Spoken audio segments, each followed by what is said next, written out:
সিডনির কমব্যাংক stadium দীর্ঘ ৪৬ বছর পর মহাদেশীয় শ্রেষ্ঠত্বের মঞ্চে বাংলাদেশ।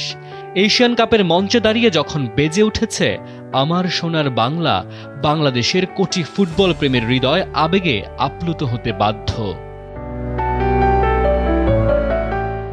লড়াইটা ছিল অসম। একদিকে র্যাঙ্কিংয়ে ১৭ নম্বর আর এশিয়ান কাপের ৯ বারের চ্যাম্পিয়ন চীন, অন্যদিকে ১১২ নম্বর অবস্থানে থাকা নবাগত বাংলাদেশ। কিন্তু মাঠের লড়াইয়ে বাংলাদেশ প্রমাণ করেছে ব্যবধান দিয়ে সবসময় সাহস মাপা যায় না। খেলার মাত্র ১৪ মিনিট, মাঝ মাঠ থেকে ঋতুপর্ণা চাকমার সেই চোখ ধাঁধানো বুলেট গতির শট। চীনের গোলকিপার চেন চেন যদি পাখির মতো উড়ে গিয়ে সেটি না ঠেকাতেন তবে ম্যাচের গল্পটা অন্যরকমও হতে পারত।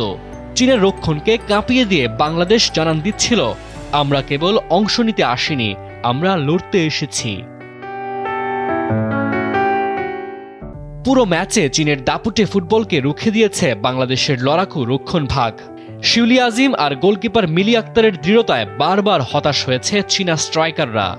হ্যাঁ, ফল বলছে চীন জিতেছে ২-০ গোলে। প্রথমার্ধের শেষ মুহূর্তে মাত্র ৩ মিনিটের সেই ঝড়ে দুটি গোল হজম করতে হয়েছে। দল তাদের শেষ ১০ ম্যাচে গোল বন্যা বইয়ে দিয়েছে। তাদের বিপক্ষে দ্বিতীয়ার্ধে জাল অক্ষত রাখা বাংলাদেশের জন্য এক মনস্তাত্ত্বিক বিজয়। এই ম্যাচেই অভিষেক হয়েছে প্রবাসী আনিকা রানিয়ার। মাঝমাঠে চপলতা দেখান স্বপ্না রানী। অভিজ্ঞতার অভাব থাকলেও সামর্থ্যের সবটুকু নিংড়ে দিয়ে লড়াই করেছে দলের সবাই। ৪০% বেশি বল পজিশন আর চীনের ২৪টি শটের বিপরীতে ৮টি প্রতি আক্রমণ।